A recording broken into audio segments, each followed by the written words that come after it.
B Ed সংক্রান্ত যতগুলো video আমি এখনো পর্যন্ত করতে পেরেছি, আজকের ভিডিওটি সবচেয়ে গুরুত্বপূর্ণ, সবচেয়ে আলোচিত বিষয় নিয়ে বলবো।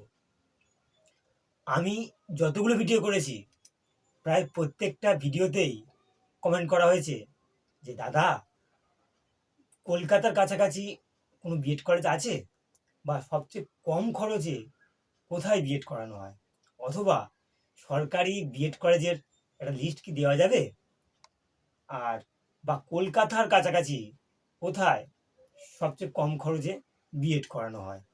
এই প্রশ্নগুলো বারবার করা হয়েছে। আমি জানি না যারা এই প্রশ্নগুলো করেছে তারা এই চ্যানেলটি সাবস্ক্রাইব করেছে কিনা।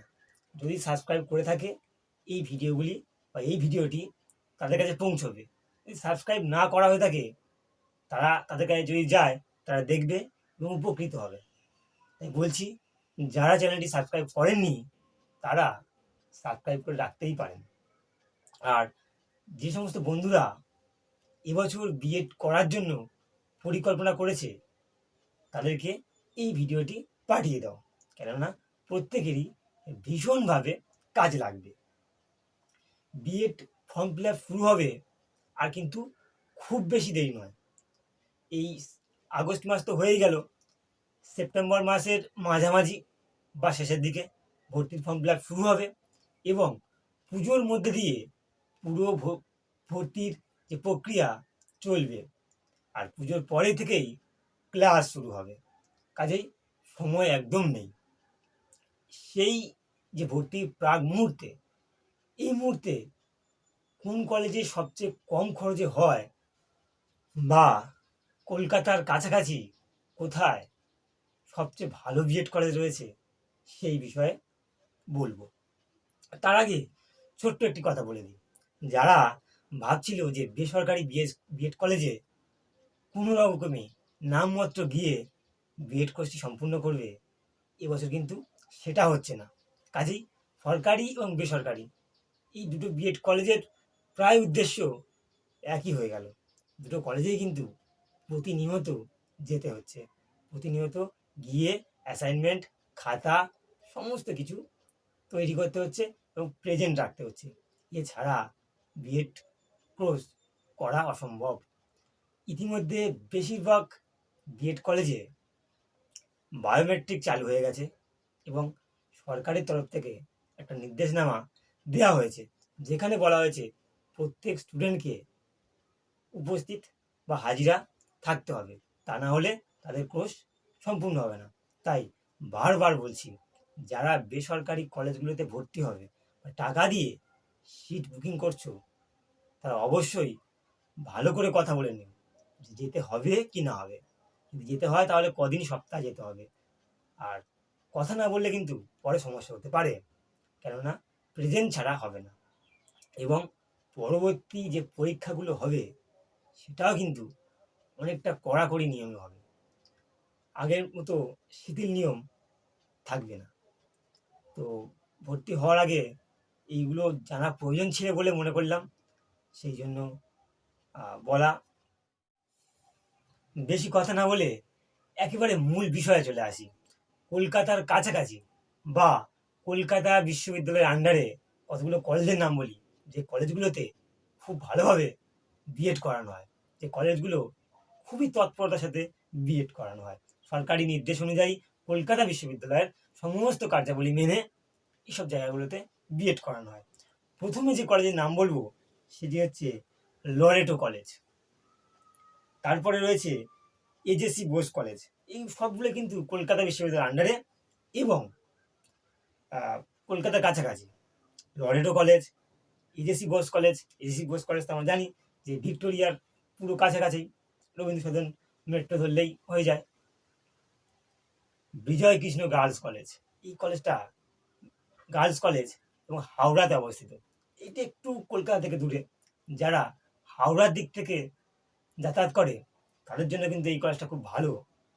বিজয় কৃষ্ণ গার্লস কলেজ, আমার অনেক বন্ধুরা এই কলেজ থেকে বিএড করেছে, তাদের কাছ থেকে জেনেছি এই কলেজ যথেষ্ট ভালো।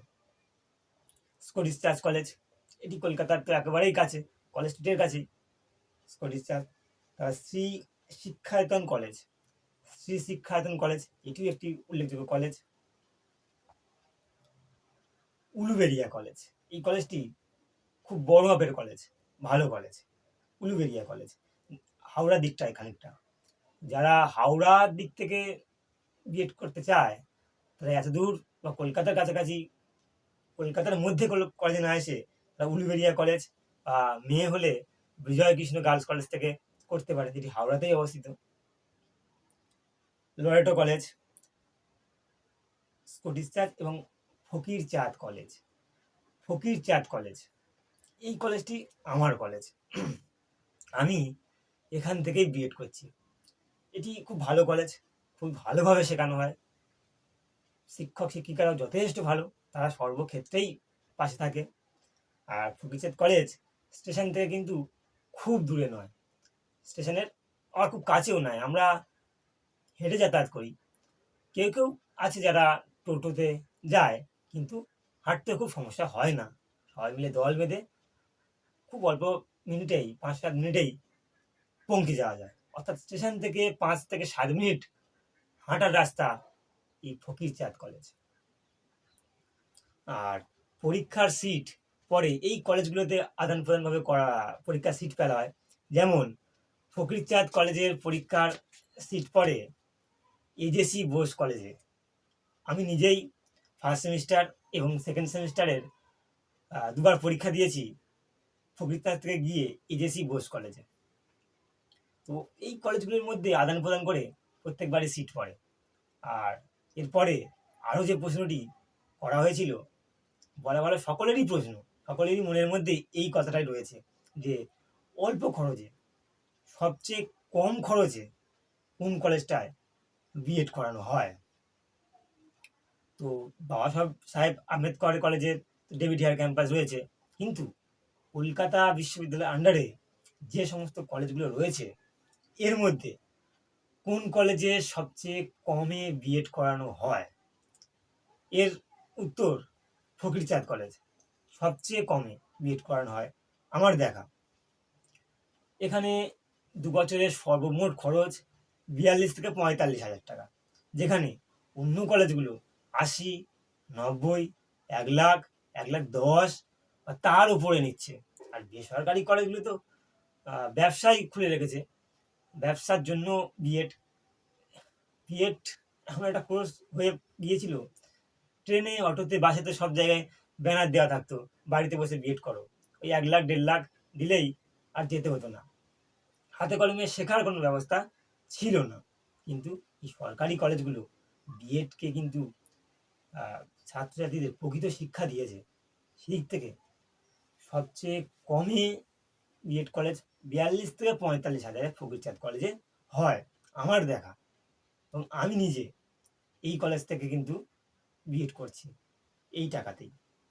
কাজেই সবচেয়ে কম খরচে বিএড আমি বলবো নিঃসন্দেহে ফকিরচাঁদ কলেজ। আর এর চেয়ে কম আর সরকারি কোনো কলেজে হয় বলে আমার জানা নেই। এরপর উলুবেড়িয়া কলেজ রয়েছে বা বিজয় কৃষ্ণ গার্লস, ওখানেও মোটামুটি কমেই হয়। যতটুকু আমার যে সমস্ত বন্ধুরা বিএড করেছে ওখান থেকে, তাদের কাছ থেকে আমি খোঁজ নিতে পেরেছি। আবারও বলছি, সরকারি বেসরকারি প্রায় কিন্তু একই পর্যায়ে চলে আসছে, কেননা ওই প্রতিদিন যাতায়াত করা। কাজেই ভালো করে কথা বলে শর্ত সাপেক্ষে যেতে হবে কি না যাবে এই চুক্তি মেনে তবেই কিন্তু বেসরকারিতে ভর্তি হও। তা নয়তো আমার বক্তব্য সরকারিতেই ভর্তি হওয়া ভালো। যারা কাজ করছে, ভাবছে যে কাজ করতে করতে পড়া, অন্য কোনো পেশার সঙ্গে যুক্ত আছে, তারা কিন্তু ডেপুটেড হিসাবে ভর্তি হতে পারে। প্রত্যেক কলেজেই ডেপুটেড হিসাবে কয়েকটা করে সিট রাখা হয়। ফকিরচাঁদ কলেজে ডেপুটেড ছাত্রদের ভর্তি নেওয়ার ক্ষেত্রে 2টো সিট রয়েছে। আগের বছর ভর্তি হয়েছিলাম, সেই সময় বিষয়টা আমি দেখেছিলাম। তো ফাঁকাই পড়ে থাকে, আগের বছর ডেপুটেড কেউ ভর্তি হয়নি ওই কলেজে। প্রত্যেক কলেজেই থাকে, সেই হিসাবে ভালো করে লিস্ট দেখে কী কী পদ্ধতি রয়েছে ওয়েবসাইটে সমস্ত কিছু রয়েছে, দেখে ভর্তি হতে পারে। আর আশা করছি জানাতে পেরেছি যে কোন কোন কলেজগুলো সরকারি কলেজ কলকাতা বিশ্ববিদ্যালয়ের আন্ডারে এবং কলকাতার কাছাকাছি কম খরচে কোন কলেজ হয়, সমস্ত কিছুই এই ভিডিওতে বলে দিতে পেরেছি বলে মনে করছি। যারা এই ভিডিওটা সাবস্ক্রাইব করা নেই চ্যানেলটি দা বাংলা টেক্সট বুক, আপনাদেরই টেক্সট বুক, সাবস্ক্রাইব করুন। আর যাদের যে সমস্ত বন্ধুরা বিএড করে বলে ঠিক করেছে তাদেরকে অবশ্যই করে এই ভিডিওটি পাঠিয়ে দিন। এই ভিডিও দেখলে সিদ্ধান্ত নিতে অবশ্যই সুবিধা হবে বলে আমি মনে করছি। তো ভিডিওটি শেষে অবশ্যই জানাতে ভুলবে না যে কারা কারা এবছর সরকারিতে বিএড করার পরিকল্পনা করছো আর কারা বেসরকারিতে করার ভাবনা রয়েছে।